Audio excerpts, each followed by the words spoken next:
Clock tower. అర్థమైంది. Victim లైబ్రరీలోకి ఇలాగే తీసుకెళ్తున్నాడు. ఆ తర్వాత తనని ఈ చోటికి తీసుకొస్తున్నాడు. ఒక విధంగా మనం తన దగ్గరికి చేరుకున్నాం.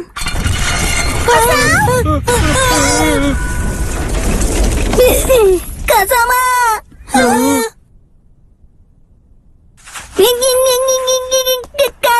దగ్గరికి రాకు.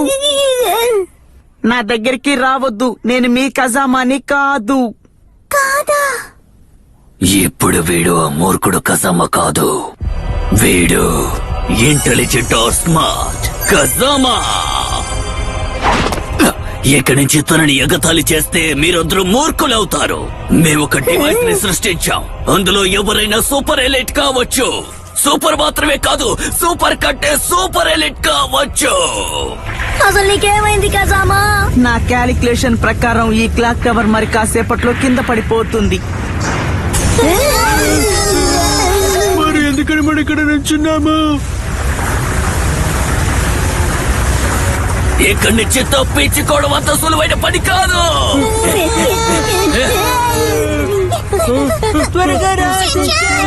తర్వాత నంబర్ నీదే.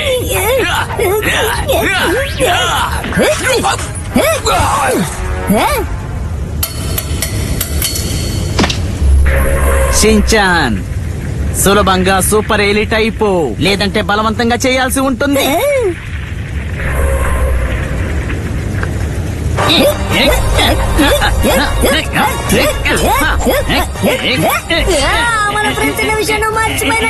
నువ్వు చాకో చిప్స్ కోసం నాతో ఎప్పుడైతే గొడవ పడ్డావో అప్పుడే మన ఫ్రెండ్షిప్ కథ ముగిసింది. సూపర్ ఎలిట్ గా మారిపోయావంటే నువ్వు జాలీగా ఎంజాయ్ చేయొచ్చు, లేదంటే నువ్వు చాలా కష్టపడతావు. నువ్వు ఇలా చెప్తే ఒప్పుకోమనుకుంటాను. ఇప్పుడు చూడు సూపర్ పవర్ ఎలిట్ యొక్క అద్భుతం. ఇదే మంచి అవకాశం, ఒప్పుకో. ఇదిగో ఇదిగో, నువ్వు సూపర్ ఎలిట్ గా మారిపోతే మన ఫ్రెండ్షిప్ ఎప్పటికీ నిరంతరంగా ఉంటుంది. ఎందుకు నువ్వు ఇలా విచిత్రంగా మాట్లాడుతున్నావు? ఈ షించాన్ అనవసరంగా ఎక్కువ మాట్లాడుతున్నాడు. నేను ఆ కాలు చేతులు ఇలాగే ఆడిస్తూ ఉంటాను. ఇప్పుడు చూడు.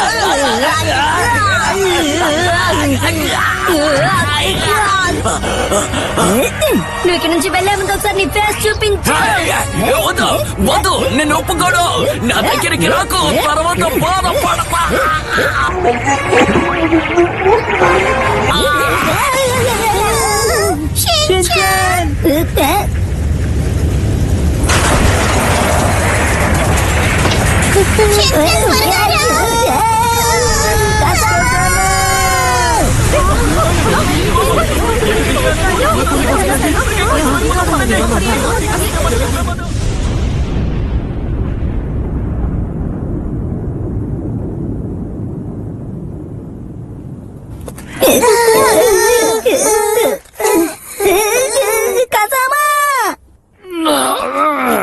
ఇప్పుడు మనం ఇక్కడి నుంచి వెళ్లి తీరాలి.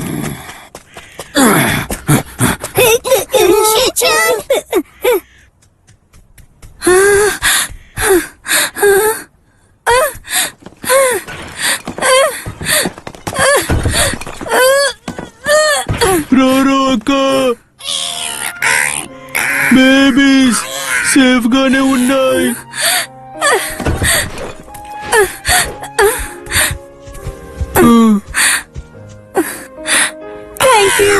Thank you so much.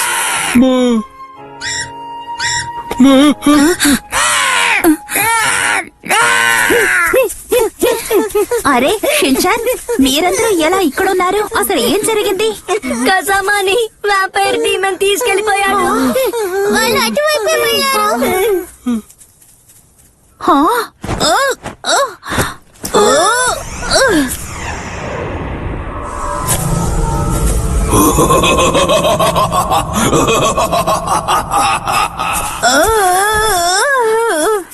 అక్క ఏమైంది? మీరు బానే ఉన్నారుగా? సారీ, నేను పరిగెట్లేను. ఏడవకండి అక్క. నేను పరిగెట్లేను.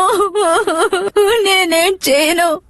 చూస్తుంటే నేను పరిగెట్టేటప్పుడు విచిత్రంగా ఉన్నాను.